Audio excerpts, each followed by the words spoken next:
وَعِبَادُ الرَّحْمَٰنِ الَّذِينَ يَمْشُونَ عَلَى الْأَرْضِ هَوْنًا وَإِذَا خَاطَبَهُمُ الْجَاهِلُونَ قَالُوا سَلَامًا. وَالَّذِينَ يَبِيتُونَ لِرَبِّهِمْ سُجَّدًا وَقِيَامًا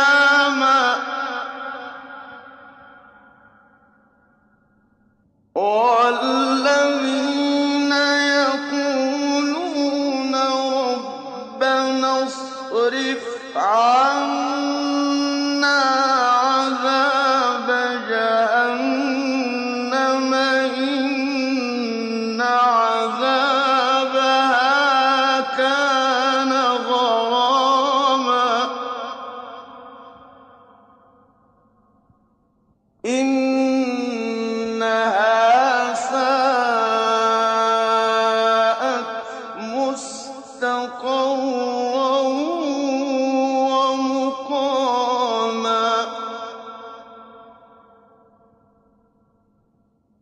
وَالَّذِينَ إِذَا أَنفَقُوا لَمْ يُسْرِفُوا وَلَمْ يَقْتُرُوا وَكَانَ بَيْنَ ذَٰلِكَ قَوَامًا.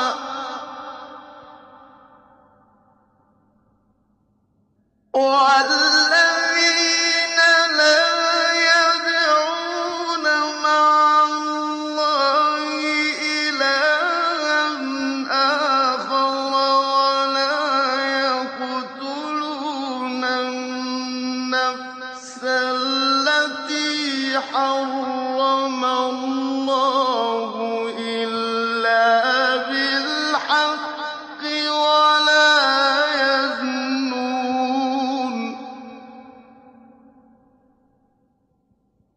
وَمَن يَفْعَلْ ذَٰلِكَ يَلْقَ أَثَامًا يُضَاعَفْ لَهُ الْعَذَابُ يَوْمَ الْقِيَامَةِ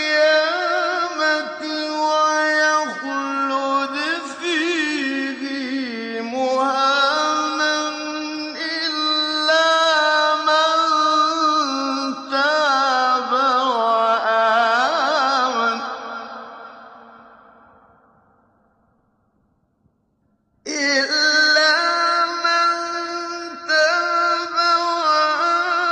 وَآمَنَ وَعَمِلَ عَمَلًا صَالِحًا فَأُولَٰئِكَ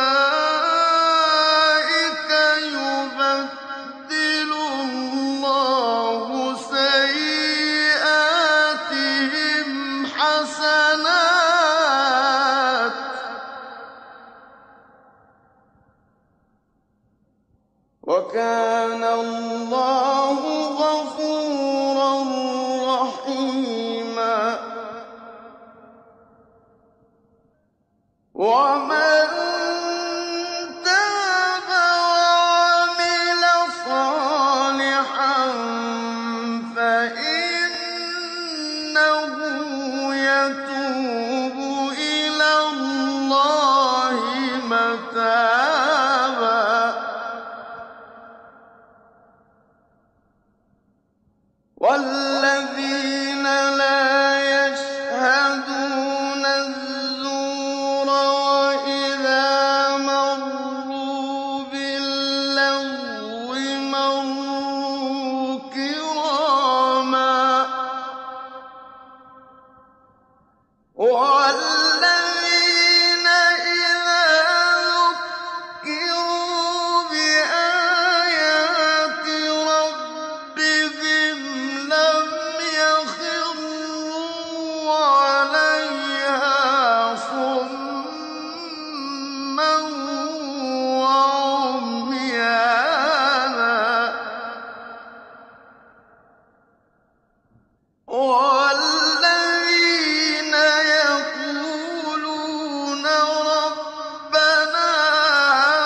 سوچنے اور سمجھنے کی ہیں،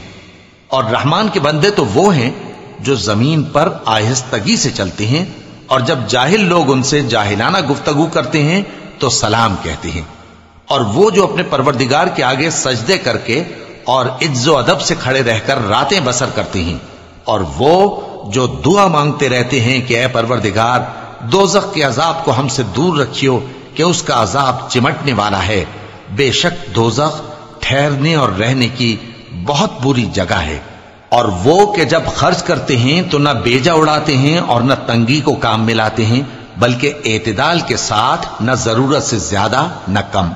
اور وہ جو اللہ کے ساتھ کسی اور معبود کو نہیں پکارتے، اور جس شخص کو مار ڈالنا اللہ نے حرام کیا ہے اس کو قتل نہیں کرتے مگر جائز طریق یعنی شریعت کے حکم سے، اور بدکاری نہیں کرتے، اور جو یہ کام کرے گا سخت گناہ میں مبتلا ہوگا۔ قیامت کے دن اس کو دونا عذاب ہوگا اور وہ ذلت و خواری سے ہمیشہ اس میں رہے گا،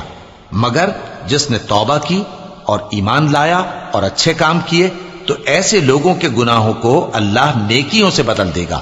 اور اللہ تو بخشنے والا ہے، مہربان ہے۔ اور جو توبہ کرتا اور عمل نیک کرتا ہے تو بے شک وہ اللہ کی طرف رجوع کرتا ہے۔ اور وہ جو جھوٹی گواہی نہیں دیتے اور جب ان کو بیہودہ چیزوں کے پاس سے گزرنے کا اتفاق ہو تو شریفانہ انداز سے گزرتے ہیں، اور وہ کہ جب ان کو ان کے پروردگار کی باتیں سمجھائی جاتی ہیں تو ان پر اندھے اور بہرے ہو کر نہیں گرتے بلکہ غور و فکر سے سنتے ہیں۔ اور وہ جو دعا مانگتے ہیں کہ اے پروردگار ہم کو ہماری بیویوں کی طرف سے اور اولاد کی طرف سے آنکھوں کی ٹھنڈک عطا فرما اور ہمیں پرہیزگاروں کا امام بنا،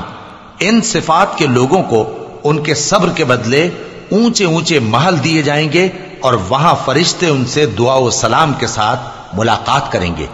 اس میں وہ ہمیشہ رہیں گے، اور وہ ٹھہرنے اور رہنے کی بہت ہی عمدہ جگہ ہے۔ کہہ دو کہ اگر تم اللہ کو نہیں پکارتے تو میرا پروردگار بھی تمہاری کچھ پرواہ نہیں کرتا، تم نے تکذیب کی ہے سو اب مڈ بھیڑ ہوگی۔